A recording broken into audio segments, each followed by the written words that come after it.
नाशिक गृहराज्यमंत्री योगेश रामदास कदम यांची पत्रकार परिषद संपन्न।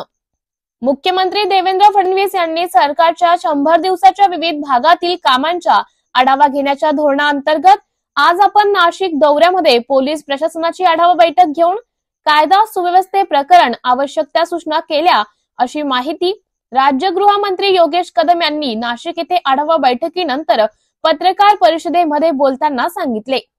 नाशिक पोलिसांबरोबर झालेल्या आढावा बैठकीबाबत माहिती देताना ते पुढे म्हणाले की मुंबई पुणे पाठोपाठ नाशिक हे महत्त्वाचं शहर असून वाढत्या गुन्हेगारी घटनांबाबत काळजी घेणे गरजेचे आहे।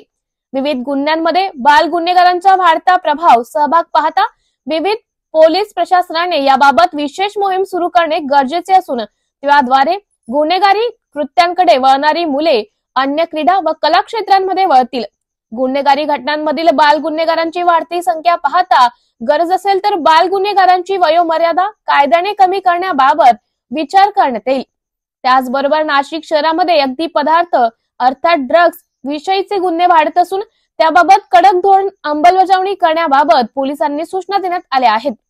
आगामी कुंभमेळा संदर्भात पोलीस प्रशासनाकडून येणाऱ्या सूचनांबाबतही विचार करण्यात येईल। नाशिक शहरातील ट्रॅफिक जामच्या वाढत्या समस्यांबाबत पोलीस प्रशासनाकडून नाशिकमध्ये ट्रॅफिकसाठी ऍडिशनल एसपी या अतिरिक्त आयुक्त नेमणूक करण्यात यावी, या पोलीस प्रशासनाच्या मागणीबाबत विचार करण्यात येईल। तसेच वाहतूक सुरळीत ठेवण्यासाठी शहरातील सीसीटीव्ही यंत्रणा व सिग्नल यंत्रणा सक्षम करण्यात येतील। बांगलादेशींच्या समस्यांबाबत बोलताना ते म्हणाले की घुसखोरीमुळे देशाच्या सुरक्षेला धोका निर्माण होऊ शकतो, त्यामुळे बांगलादेशी घुसखोरांविरुद्ध कडक धोरण अवलंबण्यात येईल, असंही राज्य गृहमंत्री योगेश कदम म्हणाले। त्याचबरोबर वाळू माफियांच्या विरुद्ध कडक कायदे करण्यात येतील आणि नव्याने वाळू धोरण तयार करण्यात येणार आहे, असे गृहराज्यमंत्री योगेश कदम यांनी नाशिक येथे पत्रकार परिषदेमध्ये बोलताना सांगितले।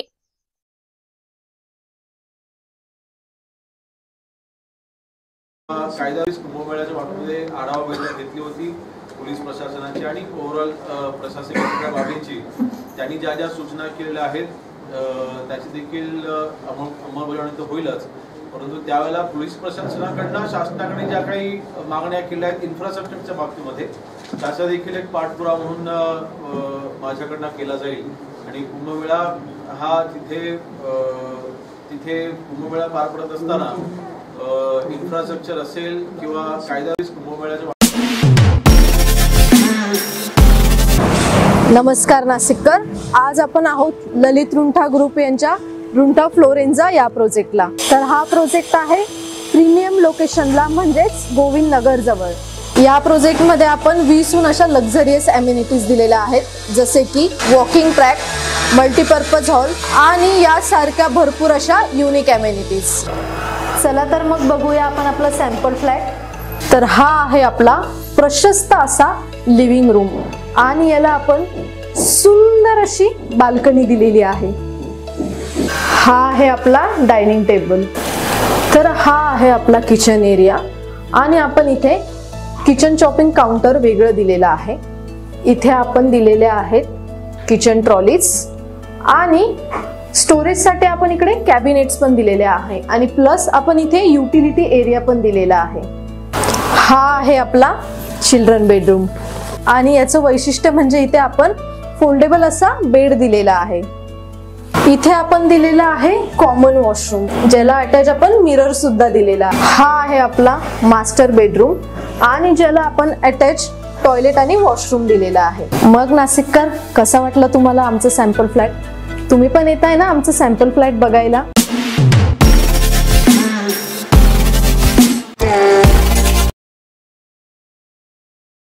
नाशिक जिल्हा मुख्याध्यापक संघाचे निवेदन। महाराष्ट्र राज्य माध्य व उच्च माध्यमिक शिक्षण मंडळाचे विभागीय अध्यक्ष माननीय श्री सुभाष बोरसे यांच्या प्रमुख उपस्थितीत नाशिक जिल्हा मुख्याध्यापक संघाचे पदाधिकारी समवेत चर्चा करण्यात आली।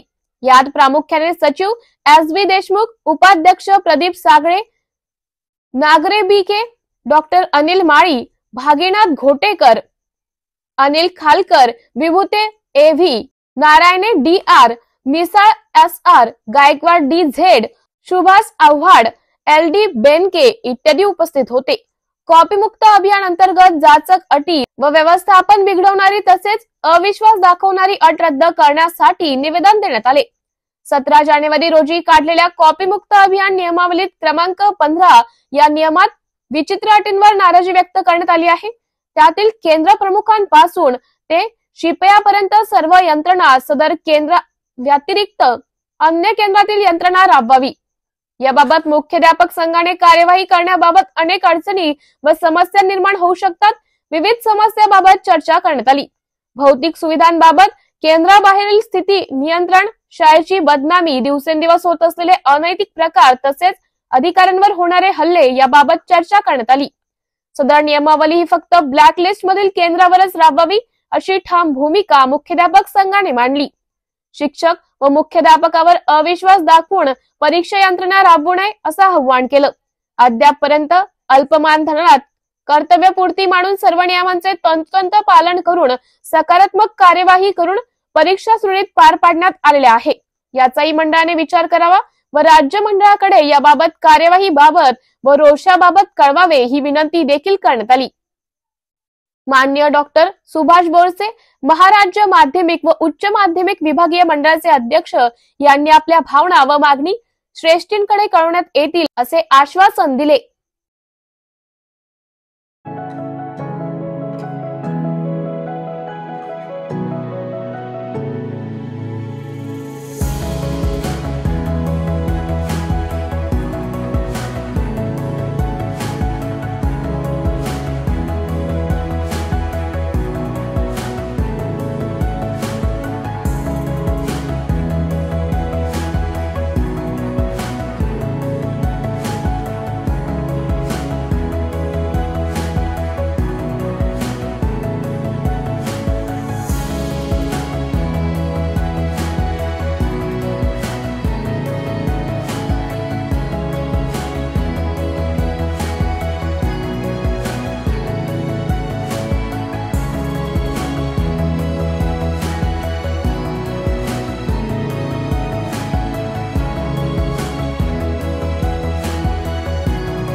मनोज जरांगे यांना लावण्यात आलं दुसरं सलाईन. उद्या दुपारी 12 वाजता मराठा समाजाशी चर्चा करून जरांगे आमरण उपोषणाबाबत निर्णय घेणार. मनोज जरांगे यांच्यावर पुन्हा उपचार सुरू करण्यात आले आहेत. जरांगे यांना दुसऱ्यांदा सलाईन लावण्यात आले आहे. काही वेळेपूर्वी जरांगे यांना सलाईन लावण्यात आले. सलाईन लावण्यापूर्वी जरांगे यांची पत्रकार परिषद घेऊन मुख्यमंत्री देवेंद्र फडणवीस यांना इशारा दिलाय. तसेच उद्या दुपारी 12 वाजता मराठा समाजासोबत चर्चा करून सामूहिक आमरण उपोषणाबाबत निर्णय घेणार असल्याचं जरांगे यांनी सांगितलंय.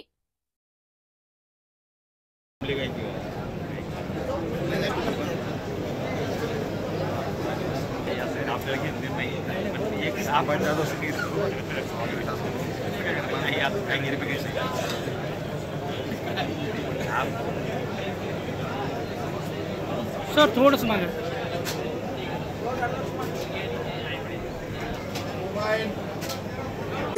राज्यात सर्वत्र जिल्हावार प्रतिनिधी, कॅमेरामन, मार्केटिंग एक्झिक्युटिव्ह नेमणे आहे. पदाचे नाव रिपोर्टर, कॅमेरामन, उपसंपादक, कॉपी एडिटर, व्हिडिओ एडिटर, निवेदिका, व्हॉइस ओव्हर आर्टिस्ट. त्वरित खालील नंबरवर संपर्क करा.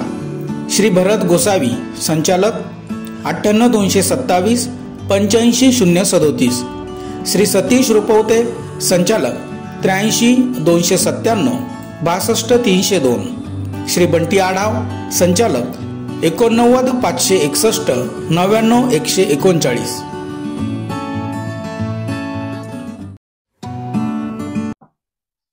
ठाणे जिल्ह्यातील टिटवाळ्यात महिलांचा पाण्यासाठी संघर्ष. टिटवाळा इंद्रानगर साई दर्शन कॉलनी मधील 4 ते 5 हजार कुटुंब गेल्या 15 वर्षापासून पाण्यासाठी वणवण करत आहेत. बोरिंगचे दूषित पाणी पिऊन लहान मुलं आणि वयोवृद्ध आजारी पडत आहेत. प्रशासनाने या समस्येकडे लक्ष द्यावे अशी महिलांची मागणी आहे. टिटवाळ्यातील इंद्रानगर परिसरातील महिलांचा पाण्यासाठी संघर्ष अद्यापही संपलेला नाही. कडेवर लहान मुलं, डोक्यावर हंडा घेऊन पाण्याच्या शोधात भटकणाऱ्या या महिला ठाणे जिल्ह्यातील कल्याण डोंबिवली महानगरपालिकेच्या हद्दीत राहतात. पाणी पुरवठ्याचा अभाव असूनही नळाला पाणी येत नसले तरी महानगरपालिकेचे बिल मात्र या परिसरातील कुटुंबांना भरावे लागत आहे. या महिलांना पहाटे आपले काम आवरून पाण्याच्या शोधात निघावे लागत आहे. या संपूर्ण परिसरात पिण्याच्या पाण्याची सोय नसल्याने या परिसरातील कुटुंबियांना बोरिंगच्या पाण्यावर अवलंबून राहावे लागते. बोरिंगचे दूषित पाणी पिऊन परिसरातील मुलं, महिला आणि वयोवृद्ध गंभीर आजारांनी ग्रस्त आहेत. 15 वर्षापासून पाण्याची समस्या कायम असल्याने महिलांनी आता संताप व्यक्त केला आहे. महानगरपालिकेने त्वरित पाणी पुरवठा सुरळीत करावा, अन्यथा नगरपालिकेच्या संतापाचा सामना करावा लागेल, अशी चेतावणी महिलांनी दिली आहे. सविता चिखले. आम्ही 10-15 वर्ष झाले इथं राहतोय. प्यायच्या पाण्याचा खूप प्रॉब्लेम आहे आम्हाला. आम्ही स्टेशनला जातो, कुठं पण जातो शोधात पाणी प्यायच्या. बोरिंगचं पाणी पिऊन आम्ही आजारी पडतो. लहान लहान मुलांना खूप त्रास होतो ते बोरिंगच्या पाण्याने. क्षार आहेत खूप त्याच्यात. तेव्हा काही आमचे हांडे बघा कसे झालेत आतमधून, फार हांडे असे झालेत. आमच्या शरीराला किती त्रास होतोय त्याचा.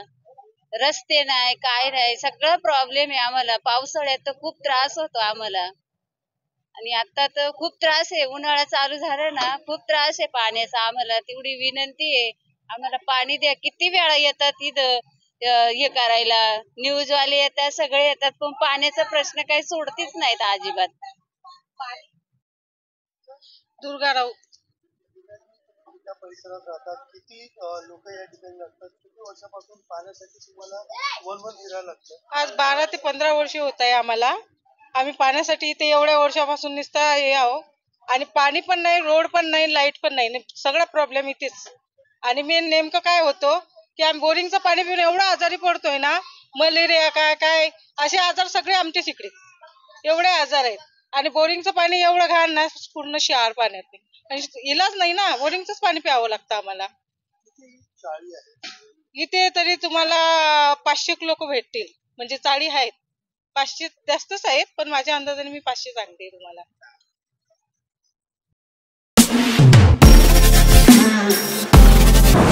नमस्कार नाशिककर. आज आपण आहोत ललित रुंठा ग्रुप यांच्या रुंठा फ्लोरेन्झा या प्रोजेक्टला. तर हा प्रोजेक्ट आहे प्रीमियम लोकेशनला, म्हणजेच गोविंद नगर जवळ. या प्रोजेक्टमध्ये आपण 20हून अशा लक्झरियस अम्युनिटीज दिलेल्या आहेत, जसे की वॉकिंग ट्रॅक, मल्टीपर्पज हॉल आणि यासारख्या भरपूर अशा युनिक अम्युनिटीज. चला तर मग बघूया आपण आपला सॅम्पल फ्लॅट. तर हा आहे आपला प्रशस्त असा लिव्हिंग रूम आणि याला आपण सुंदर अशी बाल्कनी दिलेली आहे. हा आहे आपला डायनिंग टेबल. तर हा आहे आपला किचन एरिया आणि आपण इथे किचन चॉपिंग काउंटर वेगळं दिलेलं आहे. इथे आपण दिलेले आहेत किचन ट्रॉलीज आणि स्टोरेजसाठी आपण इकडे कॅबिनेट्स पण दिलेले आहे आणि प्लस आपण इथे युटिलिटी एरिया पण दिलेला आहे. हा आहे आपला चिल्ड्रन बेडरूम आणि याचं वैशिष्ट्य म्हणजे इथे आपण फोल्डेबल असा बेड दिलेला आहे. इथे आपण दिलेला आहे कॉमन वॉशरूम, ज्याला अटॅच आपण मिरर सुद्धा दिलेला आहे. हा आहे आपला मास्टर बेडरूम आणि ज्याला आपण अटॅच टॉयलेट आणि वॉशरूम दिलेला आहे. मग नाशिककर, कसा वाटला तुम्हाला आमचं सॅम्पल फ्लॅट? तुम्ही पण येत आहे ना आमचं सॅम्पल फ्लॅट बघायला?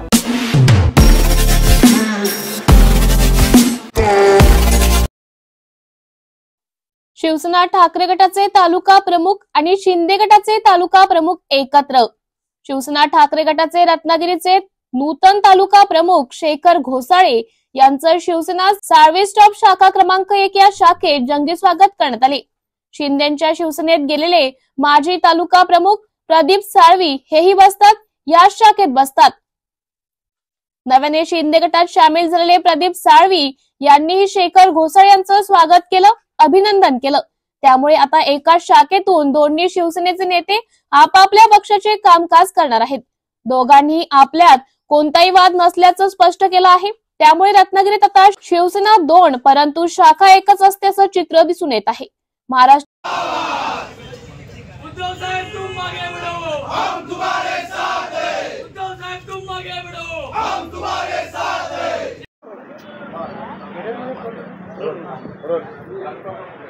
बंडे साहेब, महाराष्ट्रामध्ये एक वेगळं उदाहरण पाहायला मिळते. तुम्ही सुद्धा या ठिकाणी उभाटाचे माजी तालुका प्रमुख होता.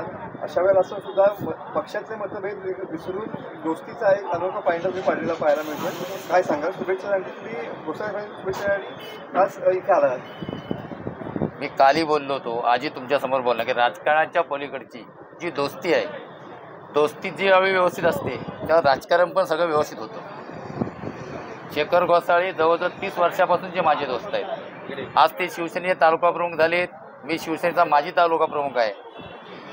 हे तुम्हाला एकच फक्त गोष्ट सांगणार आहे, या तालुक्यामध्ये जेवढे तालुका प्रमुख होते त्यांचे मातोश्रीवरून आदेश येऊन त्यांना बाजूला करून वेगवेगळे तालुका प्रमुख झाले. असा एकमेव मी तालुका प्रमुख आहे की मी शिवसेनेच्या तालुका प्रमुखाचा राजीनामा देऊन मी बाजूला केलेला आहे. त्यामुळे शेखरला तालुका प्रमुख होण्यापूर्वी बंड्या साहेबांनी शुभेच्छा दिल्या होत्या की नाही हे फक्त त्या शेखरच्या तोंडातून फक्त तुम्ही ऐका. शेखर काली दोस्त होता, आजी दोस्ती आणि उद्या माझा दोस्त राहणार. दोन वेगवेगळ्या पक्षांचे वेगवेगळे पदाधिकारी याच एका या शाखेला ऐतिहासिक महत्त्व आहे. कारण बाळासाहेबांच्या कारकिर्दीमध्ये शाखा सुरू झालेली होती. दोन्ही पक्षाचे नेते या ठिकाणी एकत्र बसून लोकांचे प्रश्न सोडवणार का? 100% दोघांची एक शिवसेना उद्धव बाळासाहेब ठाकरे असेल, एक शिवसेना असेल. दोघांचा जर अर्थ एकच केलात तर प्रत्येक गोष्टीमध्ये प्रत्येक वाक्यरचनामध्ये शिवसेना शब्द आहे, 4 अक्षर. त्यामुळे दोन्ही आम्ही एकत्र आहे. जरी ते त्यांच्या मनाने वेगळे असतील, मी माझ्या मनाने वेगळा असेल राजकीय दृष्ट्या. त्यामुळे आम्ही कोणी वेगळे नाहीत. जे राजकारण करण्यापेक्षा आम्ही जनतेचं समाजकारण ह्या शाखेमध्ये बसून करणार.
कॉम्रेड पानसरे हत्या प्रकरणातील आरोपींना मुंबई उच्च न्यायालयाकडून जामीन मंजूर.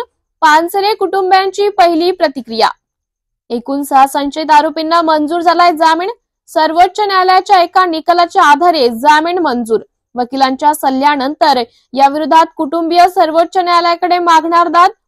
पानसरे कुटुंबियांच्या वकिलांनी वेळोवेळी उच्च न्यायालयात व्यक्त केलंय मत. पानसरे दाभोळकर हत्याच्या घटना एकमेकांशी जोडलेल्या आहेत. आम्ही जामीन देण्याच्या विरोधात भूमिका मांडली होती.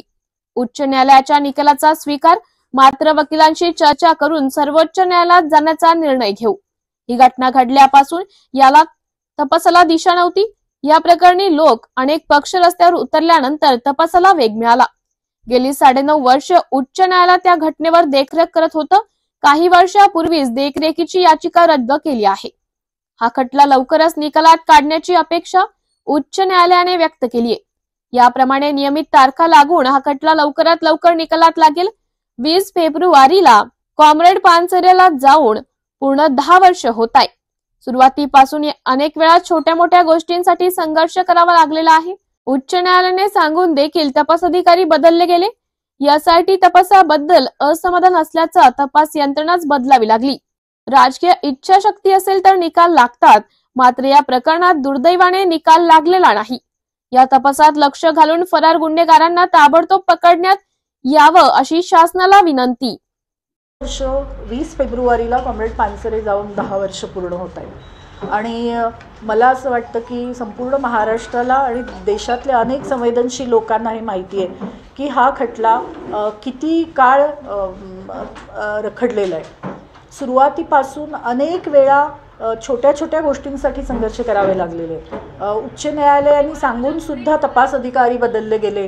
त्याच्यानंतर अनेक वेळा असं झालं की आम्हाला SIT-बद्दल असमाधान झालं, त्यांच्या तपासाबद्दल, कारण मुख्य आरोपी फरार आहेत आणि ते पकडले गेले नाहीत. त्याच्यामुळं आम्हाला पुन्हा हा तपास यंत्रणा बदलावी लागली आणि SIT-कडून ATS-कडे आम्ही तपास मागून घेतला. त्यामुळे या सगळ्या गोष्टी कराव्या लागलेल्या आहेत. राजकीय इच्छाशक्ती असेल तर निकाल लागतात. आपण बघतो अनेक खुनांच्या घटनांचे निकाल लागलेले आहेत, परंतु या केसमध्ये दुर्दैवाने तसं झालेलं नाही. अजूनसुद्धा शासनाला आमची विनंती अशीच आहे की याच्या तपास यंत्रणेमध्ये लक्ष घालून, या प्रक्रियेमध्ये लक्ष घालून गुन्हेगारांना ताबडतोब पकडण्यात यावं. जे फरार आहेत 2 जण, त्याचे सूत्रधार सापडलेले नाही आहेत. या बाबतीत शासनाची ही खरंच जबाबदारी आहे की त्यांनी या तपास यंत्रणेला एक ज्याला आपण म्हणतो लॉजिकल एंडपर्यंत नेण्यासाठी भाग पाडावा. हा खटला खूप रेंगाळत ठेवायचा आणि मग अशा पद्धतीने BBS न्यूज या राज्यस्तरावरील 24 तास चॅनलसाठी खालील पदावर काम करणाऱ्या उत्साही, अनुभवी आणि शिकाऊ व्यक्तींची आवश्यकता आहे. तसेच राज्यात सर्वत्र जिल्हावार प्रतिनिधी, कॅमेरामन, मार्केटिंग एक्झिक्युटिव्ह नेमणे आहे. पदाचे नाव: रिपोर्टर, कॅमेरामन, उपसंपादक, कॉपी एडिटर, व्हिडिओ एडिटर, निवेदिका, व्हॉइस ओव्हर आर्टिस्ट. त्वरित खालील नंबरवर संपर्क करा. श्री भरत गोसावी, संचालक, 98 227 85 037. श्री सतीश रुपवते, संचालक, 83 297 62 302. श्री बंटी आढाव, संचालक, 89 561 99 139. बीड प्रकरणात आमचा फोकस आहे की या घटनेतील प्रत्येक आरोपीला कडक शिक्षा व्हावी, चंद्रशेखर बावनकुळे म्हणाले. आजच्या पुरस्कारावर चंद्रशेखर बावनकुळे म्हणाले, अटल बिहारी वाजपेयी यांच्या प्रित्यर्थ आज पुरस्कार देण्यात येत आहे. अनेकांना आज पुरस्कार देण्यात येत आहे. या कॅसेट फार जुन्या झाल्या आहेत, काही शिल्लक नाही. आमच्या सरकारवर बोलू शकत नाही. उद्धव ठाकरे घसरून सरकार चालवत होते. 2 दिवस फक्त ते मंत्रालयात आले. थैरे ऑफरवर चंद्रशेखर बावनकुळे म्हणाले, फडणवीस सरकारला जे काय चांगलं करता येईल त्याचा स्पेस मीडिया काढून घ्यायला पाहिजे. राजकीय पोळी शेकायची याला काही अर्थ नाही. रायगड पालकमंत्री पदावर चंद्रशेखर बावनकुळे म्हणाले, आमचे 3ही नेते यावर बोलतील, यावर बसून तोडगा काढू. मनोज जरांगेंवर ते म्हणाले, त्यांना आंदोलन करण्याचा पूर्ण अधिकार आहे. आमचा काम मराठा समाजाला न्याय देण्याचं काम आहे. महसूलवर चंद्रशेखर बावनकुळे म्हणाले, प्रत्येक आठवड्यात गावभेटी करण्याचं कारण म्हणजे महसूल खात्याचे अधिकारी सगळीकडे पोहोचले पाहिजेत. नवकलमी कार्यक्रमाला आपण जर काम केलं तर शासनाचा चांगला चेहरा लोकांपर्यंत जाईल. सुषमा अंधारेंवर चंद्रशेखर बावनकुळे म्हणाले, सुषमा अंधारेवर काय बोलावं. मोदी शहावर बोलण्यापेक्षा उद्धव ठाकरे आणि आदित्य ठाकरे यांच्यावर त्यांनी बोलावं असं देखील म्हणाले. बघूयात यावेळी चंद्रशेखर बावनकुळे नेमकं काय म्हणाले ते. सरकार रत्न स्वर्गीय अटल बिहारी वाजपेयी यांच्या स्मृतीप्रित्यर्थ आज जे पुरस्कार वाटप होणार आहे, समाजातील उत्कृष्ट आणि अतिउत्कृष्ट काम करणाऱ्या व्यक्तिमत्वाला आधार फाउंडेशन मागच्या 3 वर्षापासून हा पुरस्कार देते आहे. मला सविता काळोखे पाटील, दिलीप काळोखे पाटील यांचंही या ठिकाणी अभिनंदन करायचं आहे की त्यांनी समाजातील अशा व्यक्तिमत्वाला पुन्हा एकदा नवीन ऊर्जा देण्याकरता एक चांगला पुरस्काराचं आयोजन केलं आहे. सर, आदित्य ठाकरे असं म्हणताय की मुंबईवरती अदानी कर जो आहे तो लागला जाईल. आता ह्या कॅसेट फार जुन्या झाल्या आहे. आदित्य ठाकरे किंवा उद्धव ठाकरे यांना अडाणीवर बोलून आमच्या सरकारला जोडून थोडं न्यूजवर त्याचं मायलेज मिळतं. तुम्ही त्याला थोडं TRP देता म्हणून ते बोलतात. त्यामुळं मला वाटतं केवळ आता काही नाही आहे शिल्लक किंवा देवेंद्रजींच्या आणि आमच्या सरकारवर ते फार बोलू शकत नाही. कारण उद्धव ठाकरेंनी जे सरकार चालवलं ते 2.5 वर्ष घरी बसून चालवलं आणि मग 2.5 वर्ष ते घरी बसून सरकार चालवतात, 2च दिवस मंत्रालयात येतात. अशा वेळी देवेंद्र फडणवीसांचं सरकार हे 365 दिवस 24 तास ऑफिसवर चालतं आणि ज्या पद्धतीने देवेंद्रजी सरकार चालवत आहेत आता बोलण्याला काही नाही म्हणून असं बोलत असतात. सर खैऱ्यांना ऑफर दिली होती का? ते म्हणे मला भाजपची ऑफर महसूल खात्याचा प्रश्न होती का ऑफर अशी? असं आहे की मला असं वाटतं पास्ट काय झालं यामध्ये फार न जाता विरोधी पक्षानं विधायक काम करून देवेंद्र फडणवीस सरकारला, आमच्या सरकारला काय चांगल्या गोष्टी या महाराष्ट्रासाठी करता येईल याकरता मीडियाचा स्पेस घेतला पाहिजे. आज जो काही मीडियाचा स्पेस जातो आहे अपोजिशन पार्टीतर्फे 2 वर्षापूर्वी झालं होतं, 4 वर्षापूर्वी झालं होतं, म्हणजे हॉट न्यूज तयार करायच्या, त्यातनं दिवसभराचं आपलं राजकारण आणि पोळी शेकायची, अशा न्यूजला काही अर्थ नाही आहे. महाराष्ट्राच्या जनतेला विकासाकडे नेणारा विरोधी पक्ष आणि महाराष्ट्राच्या जनतेला विकासाकडे नेणारं सरकार हे जनतेला अपेक्षित आहे. सर पालकमंत्री पदाचा एक प्रश्न आहे. सर पालकमंत्री पदाचा प्रश्न आहे. भरत गोगावले यांनी रायगडच्या पालकमंत्री पदावर पुन्हा दावा केलाय की आम्ही याच्यावर लवकर तोडगा काढू, असं काही बोलणं झालंय का? आमचे तीनही पक्षाचे नेते देवेंद्रजी, एकनाथजी, अजित पवारजी बसतील आणि मी सुद्धा असणार आहे.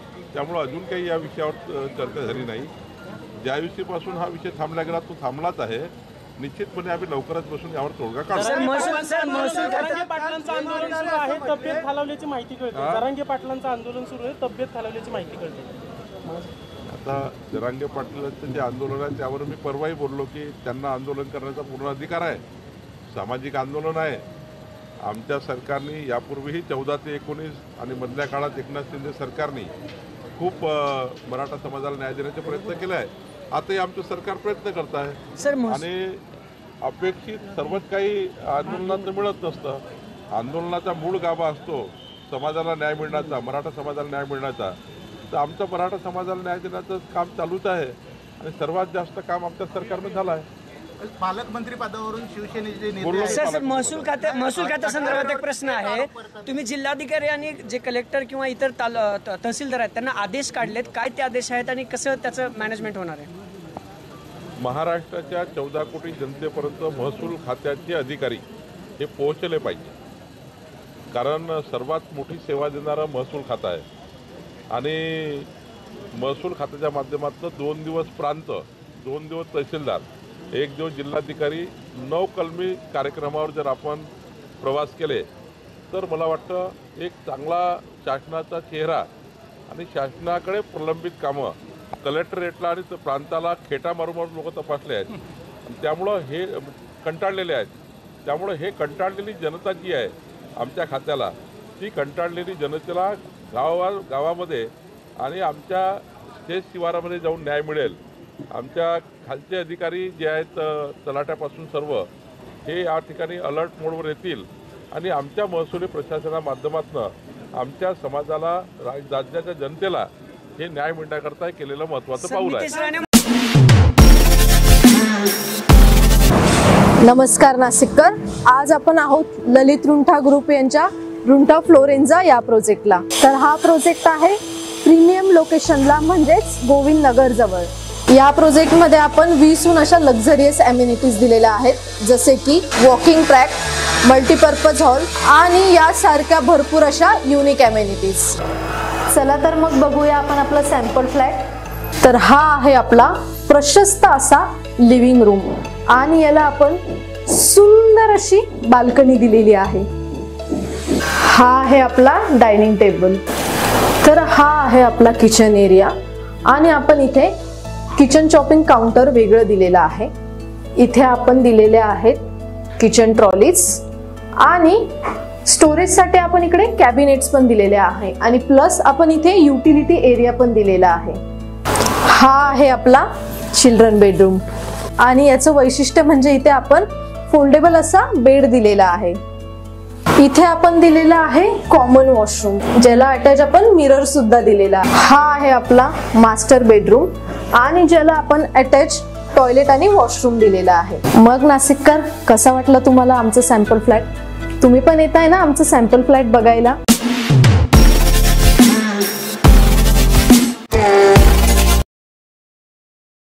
ज्येष्ठ कामगार नेते कॉम्रेड गोविंद पानसरे हत्या प्रकरणातील 6 आरोपींना आता जामीन मंजूर.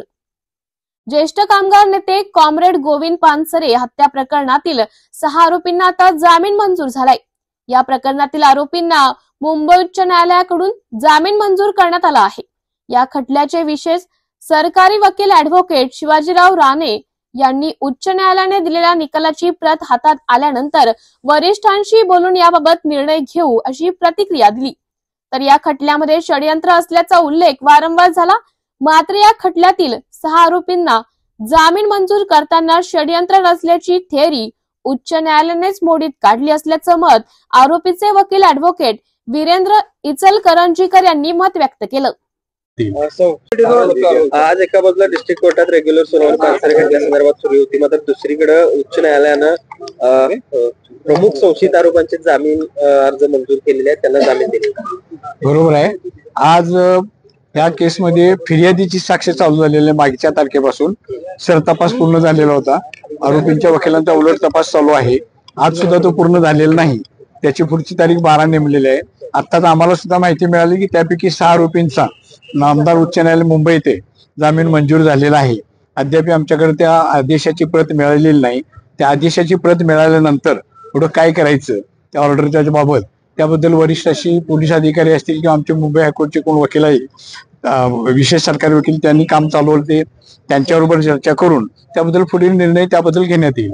संशयित आरोपींना जास्त वेळ जेलमध्ये ठेवता येणार नाही असं कारण दिलंय जामीन देताना। एका बाजूला ही डिस्ट्रिक्ट कोर्टात रेग्युलर सुनावणी सुरू असताना अशा पद्धतीचं कारण देण्यात आलं, योग्य वाटतं काही कारण योग्य वाटतं न वाटतं याच्यापेक्षा मागच्या वेळा जेव्हा ऑर्डर झाली होती मागच्या तारखेला दुसऱ्या एका पिटिशन मध्ये त्यावेळी कोर्टाने मेहरबान उच्च न्यायालयाने असं सांगितले डे टू डे हिअरिंग या केसमध्ये घेऊन लवकरात लवकर सुनावणी पूर्ण करावी। हा एक वेगळा विषय होता। तथापि हा जामिनाचा विषय हा एक वेगळा होता। यामध्ये कालावधीचा काही उल्लेख झालेला आहे असं आम्हाला समजतं की जास्त कालावधी त्यांचा हात गेलेला आहे, कारण निश्चित अजून आपल्याला त्या ऑर्डर हातात मिळाल्याशिवाय ती पूर्ण वाचल्याशिवाय याच्याबद्दल काही आता भाष्य करता येणार नाही। सर आपलं नाव जामीन आहे तो मंजूर केलेला आहे उच्च न्यायालयाने। आज ऍक्च्युअली 7 जामीन अर्ज होते, त्यातले 6 जामीन अर्ज आज उच्च न्यायालयाने त्याच्यात जामीन दिलेला आहे। आणि एका अर्जाबद्दल मला जी कळलेली माहिती अशी आहे ती अशी आहे की या प्रकरणात मला अजून थोडं ऐकायचं आहे, आर्ग्युमेंट मला ऐकायची आहेत असं म्हणून तो पुढे त्याला तारीख दिलेली आहे। आणि हे जे 6 जामीन झाले त्यातल्या एका ऑर्डर मध्ये साधारण 2 कारणं आहेत। एक हे जे षडयंत्र नावाचं एक षडयंत्र आपल्या समोर सांगितलं जात आहे की पानसरे केसमध्ये षडयंत्र आखलं गेलं आणि हे सगळं झालं, तर ती थिअरी उच्च न्यायालयाने फारशी मान्य नाही केलेली। हा एक भाग आहे। अर्थात मी पुन्हा एकदा कोल्हापूरकरांना हे विचारू इच्छितो, सांगू इच्छितो महाराष्ट्राला की नक्की हे षडयंत्र काय आहे हे तरी एकदा लोकांना कळू दे। एक रस्ता होता, त्याच्यावरून 2 जण चाललेले, त्या 2 जणांनी गोळ्या घातल्या असं यांचं म्हणणं। त्या 2 पैकी एक हे म्हणाले 2015 मध्ये की समीर गायकवाड होता, आणि पुढच्या वर्षी ते म्हणतात की नाही ते दोघे जण जे गाडीवरचे होते ते सारंग अकोलकर आणि विनय पवार होते। असंही हे म्हणत नाहीत की गाडीवर टिबल शीट माणसं होती। म्हणजे 2 कॉन्ट्राडिक्टरी थिअरी कशा येतात ह्याचं कोडं खरं यांनी सोडवायला पाहिजे, ते अजून सुटलेलं नाही पहिली गोष्ट। आणि दुसरी गोष्ट की जो एक महत्वाचा साक्षीदार हे गेली कित्येक वर्ष म्हणतायत त्यांचा स्टार विटनेस, तो तिसरीच थिअरी सांगतोय। त्यामुळे हे गौडव बंगाल शेवटी कधी ना कधी लोकांसमोर आलं पाहिजे, ही माझी मीडियाला पण विनंती आहे। आणि आज त्यातला एक महत्वाचा भाग झालेला आहे असं मी मानतो की उच्च न्यायालयाने ते षडयंत्र प्रायमा फॅसे योग्य वाटत नाही आणि इतक्या वर्षांनंतर हा साक्षीदार कसं सांगतो असे महत्वाचे प्रश्न उपस्थित करत, आणि शिवाय 2018 मध्ये झालेल्या अटका होत्या। आपल्याला आठवत असेल की पोलीस SIT हायकोर्टात गेलेली, चार्जशीट दाखल केल्यानंतर की केस चालवू नका। म्हणजे देशाच्या इतिहासात कदाचित ह्या अशा दुर्मिळ घटनांपैकी एक आहे की माणसाला पकडायचं, त्याची यथेच्छ बदनामी करायची, त्याच्यावर चार्जशीट फाईल करायचं आणि नंतर स्वतःच हायकोर्टात जायचं की आम्ही दाखल केलेलं चार्जशीटवर केस चालवू नका। ही घटना मला वाटतं देशाच्या इतिहासात पहिल्यांदा इथे कुठेतरी झाली आहे आणि याच्याबद्दल प्रश्न विचारले गेले पाहिजेत अशी माझी विनंती। आज डिस्ट्रिक्ट कोर्टात जी काही सुनावणी सुरू आहे त्यामध्ये फिर्यादीची उलट तपासणीला सुरुवात झाली, काय दिसतंय, एकूणच तुम्हाला काय निदर्शनाला येते या सगळ्या कामकाजात? बघा, हे मी जसं मगाशी म्हटलं की हे षडयंत्र आहे असं दाखवण्याचं जे एक षडयंत्र आहे, म्हणजे ह्याच्यात हिंदू दहशतवाद आणि विचारवंतांची हत्या असं म्हणण्याचं एक जे षडयंत्र आहे त्याची एक एक पिसं निघतील असा मला आशावाद आहे, माझा विश्वास आहे। आज मूळ तक्रारदार पण जे कोर्टात आले होते, अर्थात अजून सुनावणी संपली नाही त्यामुळे मी सगळं आपल्या समोर सांगू इच्छित नाही, सांगू शकत नाही, पण तरी सुद्धा त्यांनी हे मान्य केलं की जे आरोप त्यांनी केलेले ते आरोप बिना पडताळता केलेले होते. घरात झालेल्या चर्चेच्या आधारावरती त्यांनी पोलिसांना स्टेटमेंट दिलेली आहेत. 300 वकिलांची वकीलपत्र दाखल केलेली असताना सुद्धा काही सामान्य गोष्टी पडताळायला पाहिजे होत्या त्या त्यांनी पडताळल्या नाहीत. आणि हे जर मला आधी माहीत असतं तर मी असं म्हणालो नसतो, हे त्यांनी मान्य केलेलं आहे. त्यामुळे अशा स्वरूपाच्या घटना कोर्टात होत आहेत. ज्या पद्धतीने म्हणजे आरोपींच्या अटका होत होत्या तेव्हा जेवढं ह्या केसला मीडियामध्ये दाखवलं गेलं, कदाचित ह्या साक्षीदारांबद्दल काय होतंय हेही तितक्याच महत्वाने दाखवलं गेलं पाहिजे असं एक मला वाटतं.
मुख्यमंत्री देवेंद्र फडणवीस यांच्या आश्वासनानंतर सीडीसीसी बँकेच्या विरोधात आंदोलन मागे.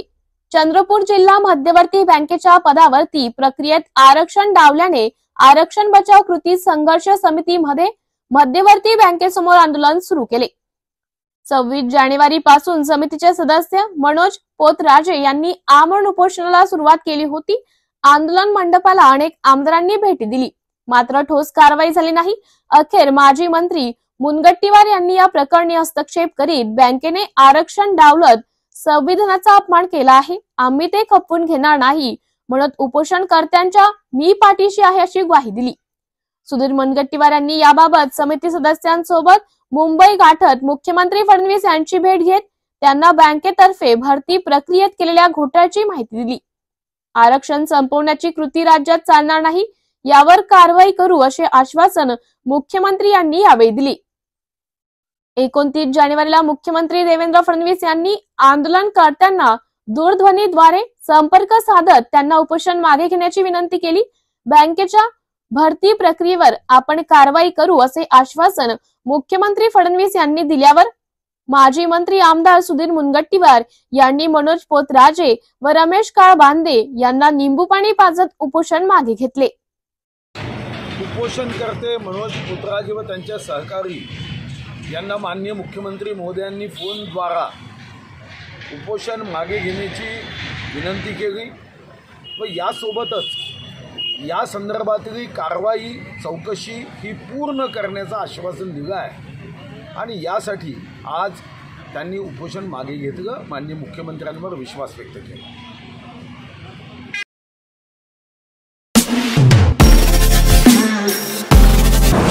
नमस्कार नाशिककर, आज आपण आहोत ललित रुंठा ग्रुप यांच्या रुंठा फ्लोरेन्झा या प्रोजेक्टला. तर हा प्रोजेक्ट आहे प्रीमियम लोकेशनला म्हणजेच गोविंद नगर जवळ. या प्रोजेक्टमध्ये आपण 20हून अशा लक्झरियस अम्युनिटीज दिलेल्या आहेत, जसे की वॉकिंग ट्रॅक, मल्टीपर्पज हॉल आणि यासारख्या भरपूर अशा युनिक अम्युनिटीज. चला तर मग बघूया आपण आपला सॅम्पल फ्लॅट. तर हा आहे आपला प्रशस्त असा लिव्हिंग रूम आणि याला आपण सुंदर अशी बाल्कनी दिलेली आहे. हा आहे आपला डायनिंग टेबल. तर हा आहे आपला किचन एरिया आणि आपण इथे किचन चॉपिंग काउंटर वेगळं दिलेलं आहे. इथे आपण दिलेले आहेत किचन ट्रॉलीज आणि स्टोरेजसाठी आपण इकडे कॅबिनेट्स पण दिलेले आहे आणि प्लस आपण इथे युटिलिटी एरिया पण दिलेला आहे. हा आहे आपला चिल्ड्रन बेडरूम आणि याचं वैशिष्ट्य म्हणजे इथे आपण फोल्डेबल असा बेड दिलेला आहे. इथे आपण दिलेला आहे कॉमन वॉशरूम, ज्याला अटॅच आपण मिरर सुद्धा दिलेला आहे. हा आहे आपला मास्टर बेडरूम आणि ज्याला आपण अटॅच टॉयलेट आणि वॉशरूम दिलेला आहे. मग नाशिककर, कसा वाटलं तुम्हाला आमचं सॅम्पल फ्लॅट? तुम्ही पण येत आहे ना आमचं सॅम्पल फ्लॅट बघायला?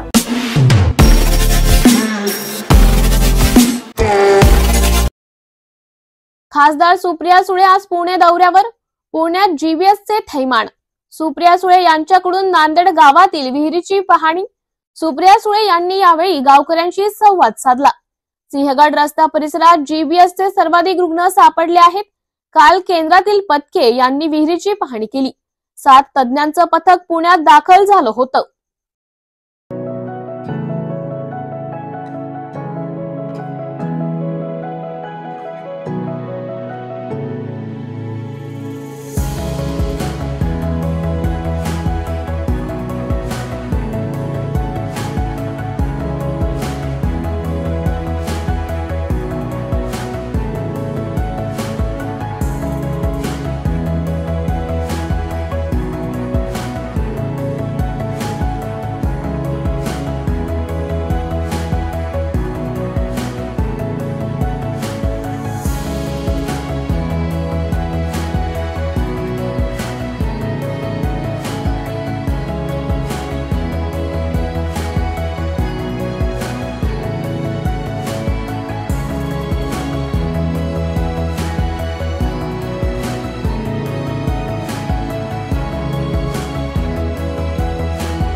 उपमुख्यमंत्री एकनाथ शिंदे यांनी घेतली लैंगिक अत्याचार करून हत्या करण्यात आलेल्या पीडित मुलीच्या कुटुंबियांची भेट. एका अल्पवयीन मुलीवर अशा प्रकारचा प्रसंग आलाय. अत्यंत दुर्दैवी घटना. अशा गुन्हेगाराला फाशीची शिक्षा व्हावी त्याचा प्रयत्न 100% होणार. जे पुरावे पोलिसांनी गोळा केले ते पुरावे आरोपी विशाल गवळीला फाशीवर लटकवल्याशिवाय राहणार नाहीत.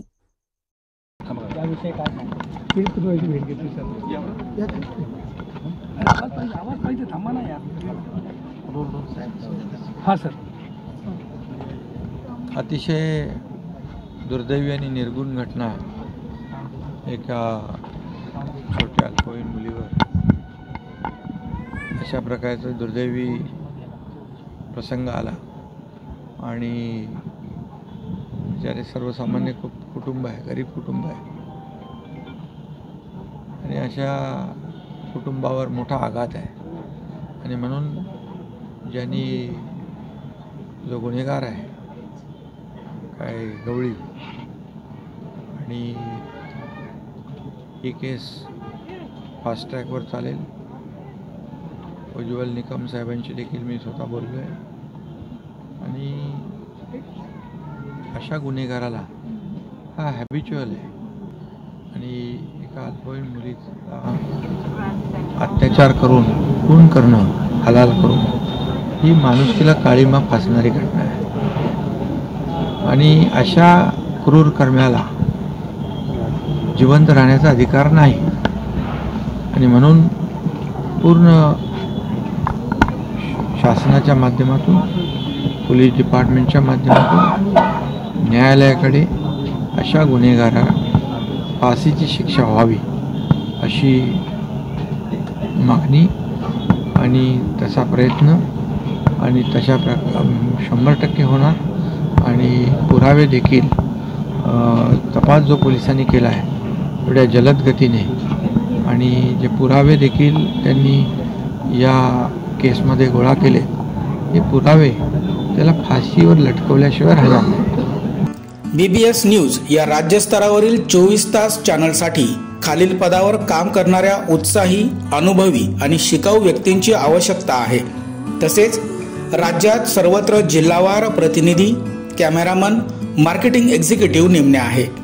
पदाचे नाव: रिपोर्टर, कॅमेरामन, उपसंपादक, कॉपी एडिटर, व्हिडिओ एडिटर, निवेदिका, व्हॉइस ओव्हर आर्टिस्ट. त्वरित खालील नंबरवर संपर्क करा. श्री भरत गोसावी, संचालक, 98 227 85 037. श्री सतीश रुपवते, संचालक, 83 297 62 302. श्री बंटी आढाव, संचालक 89 561 99 139. ट्रॅक्टर पळवणारा टोळी गजाड, बार्शी तालुका पोलिसांची कामगिरी. बार्शी तालुक्यातील साखर कारखान्यास गळपास ऊस आणून तो खाली करून परत जात असताना चालकास 3 आरोपींनी अडवून मारहाण करून हातपाय बांधून ट्रॅक्टर चोरून नेल्याने तालुका पोलिसात गुन्हा दाखल होताच पथकांनी याचा तपास करताना 4 आरोपींना अटक करून त्यांना विविध ठिकाणी चोरलेले 10 ट्रॅक्टर, 2 ट्रेलर, मोबाईल असा 55,65,000चा मुद्देमाल जप्त केला आहे. जिग्नेश आडगळे, विजय साळवे, धीरज कारके, प्रदीप तौर अशी आरोपींची नावे असून त्यांना बार्शी तालुका पोलिसांनी अटक केली आहे. ही घटना 1 जानेवारी 2025 रोजी बार्शी मुद्देमाल जप्त केला. तालुक्यातील उपळाई ठोंगे येथील इंदेश्वर साखर कारखान्यास ऊस आणून तो उतरवून परत जाताना ट्रॅक्टर चालकास अडवून जबर मारहाण करून चाकूचा धाक दाखवून बाजूच्या शेतात नेऊन बांधून ठेवून आरोपीने तो ट्रॅक्टर चोरून नेला होता. याबाबत तालुका पोलिसात गुन्हा दाखल होताच यातील आरोपींची माहिती काढून पोलीस पथकाने तपास करत असताना आरोपीची माहिती मिळताच पोलिसांनी ताब्यात घेतला आहे.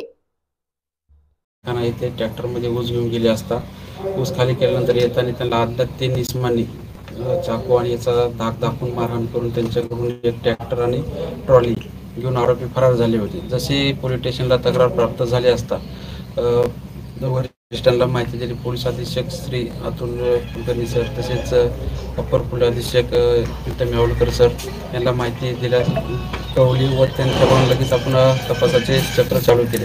पोलीस स्टेशनचे जे आपले डीपी पथक याचे 3 टीमा तयार करून आपण वेगवेगळ्या ठिकाणी पाठवून सदर त्याच दिवशी आपल्याला त्यातील जे आरोपी आहेत हे माजलगाव दिशेने जाताना आपल्याला माहिती समजल्यावर त्या दिशेने पाठवून आपण त्याच्यातील त्या दिवशी आपण 3 आरोपी आपण अरेस्ट केले व त्या 3 आरोपीकडून आपण एकूण 10 ट्रॅक्टर जप्त केले. ते 10 ट्रॅक्टर एकूण 55,65,000ची किंमत मूळ किंमत आहे. तर त्यातील ते 4 ट्रॅक्टर हे बार्शी तालुका पोलीस स्टेशन येथील CR नंबर 7/25 मधला एक आहे. टेंभुर्णी पोलीस स्टेशन येथील 106/2023 मधला आहे.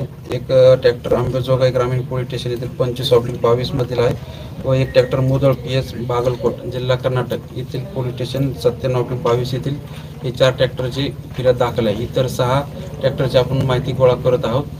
तरी या तपासामध्ये एकूण 4 आरोपी आपण अटक केलेले असून सदर तपास माननीय पोलीस अधीक्षक अतुल कुलकर्णी सर, अपर पोलीस अधीक्षक प्रीतम यावलकर सर, मी व माझे सहकारी दिलीप टेरे, PSI बालाजी वळसने व बाकी पोलीस स्टेशनचे राजेंद्र मनगुरळे तसेच Subhash Suroshe, Rahul Bondar, Sagar Walke, Utteshwar Jadhav, Akash Kamble, Yuvraj Gaikwad, Nagnath Andhale, Ratan Jadhav cyber police station यांनी सगळ्यांनी चांगली कामगिरी केलेली आहे. याच्यामध्ये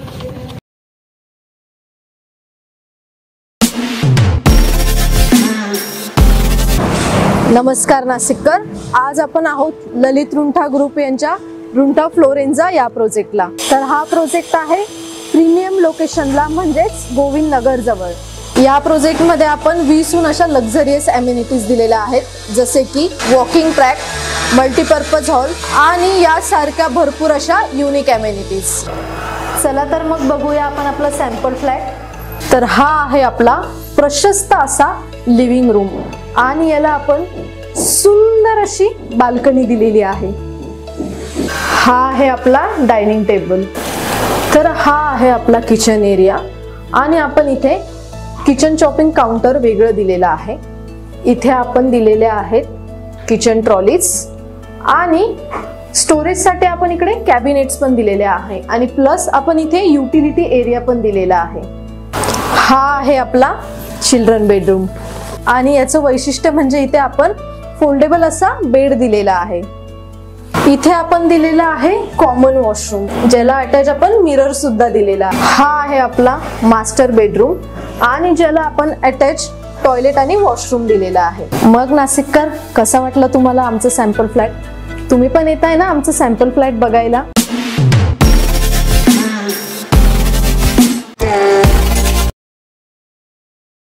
शेगावात 42 लाखांचा गांजा पकडला. 2 क्विंटल 7 किलो गांजा हस्तगत. एकास अटक एक फरार, शहर पोलिसांची कारवाई। शेगाव पोलिसांनी काल एक मोठी कारवाई करीत तब्बल 2 क्विंटल 7 किलो गांजा तस्करी होत असताना रंगे हात पकडला। यामध्ये एका आरोपीला अटक करण्यात आली असून दुसरा आरोपी अंधाराचा फायदा घेत फरार झाला। पोलिसांनी एकूण 42 लाख रुपयांचा मुद्देमाल जप्त केला आहे। प्रतिबंधित असलेला गांजा शेगाव शहरातून इतर ठिकाणी तस्करी होत असल्याची माहिती शेगावचे ठाणेदार नितीन पाटील यांनी रात्रीच्या सुमारास मिळाली। त्यांनी वरिष्ठांच्या आदेशांवर सापळा रचून शेगाव नगरपालिकेच्या डम्पिंग ग्राउंड जवळ छापा टाकून डोंगरसिंग जुलालसिंग झाडे वय 70 राहणार कुर्हा तालुका मोताळा याला 2 क्विंटल 7 किलो गांजा व इतर साहित्यासह ताब्यात घेतले। तर यावेळी दुसरा आरोपी नाग गुलजार शेख राहणार पिंपळ खुटात जिल्हा अकोला हा अंधाराचा फायदा घेत फरार झाला आहे।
खासदार संजय राऊत यांची पत्रकार परिषद संपन्न। पाहुयात यावेळी खासदार संजय राऊत काय म्हणाले ते।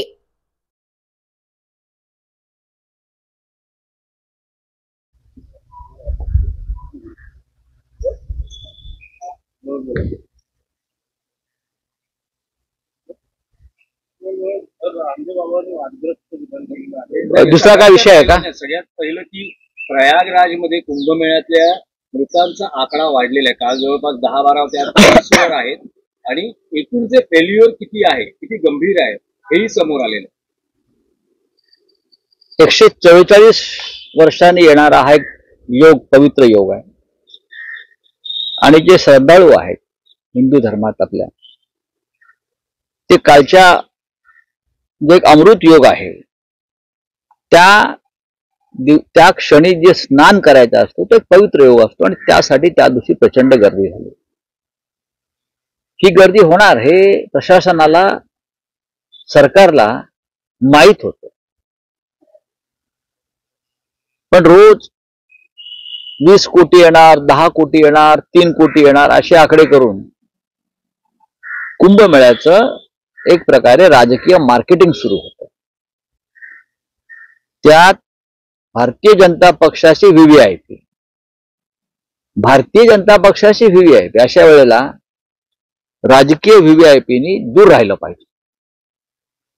संरक्षण मंत्री, देशाचे गृहमंत्री, अन्य केंद्रीय मंत्री यांच्यासाठी एक एक दिवस तो संपूर्ण परिसर हा बंद ठेवण्यात आला। म्हणजे आता घाटावर या इथे अंघोळीला अमित शहा आहेत, इथे भांडुपला, तर इथे घाटकोपर आणि तिथे ठाण्यापर्यंतचे परिसर बंद केलेले आहेत। संरक्षण मंत्री आलेले आहेत, अंघोळ करतायत, स्नान करतायत, त्यांच्यासह डुबक्या मारतायत। त्यांच्यासाठी सायनपासून अंबरनाथ पर्यंतचा परिसर बंद। म्हणजे या लेवलचं माझ्याकडे माहिती आहे। अन्य मंत्र्यांसाठी किंवा अन्य व्हीआयपींसाठी सुद्धा हीच व्यवस्था लावल्यावर एक एक दिवस श्रद्धाळू हे प्रत्यक्ष त्या स्नानासाठी पोहोचू शकले आणि ती गर्दी वाढली आणि त्यातून हा पहाटेचा प्रसंग घडला। कोणती व्यवस्था नाही, अँब्युलन्स नाही, वैद्यकीय सुविधा नाहीत.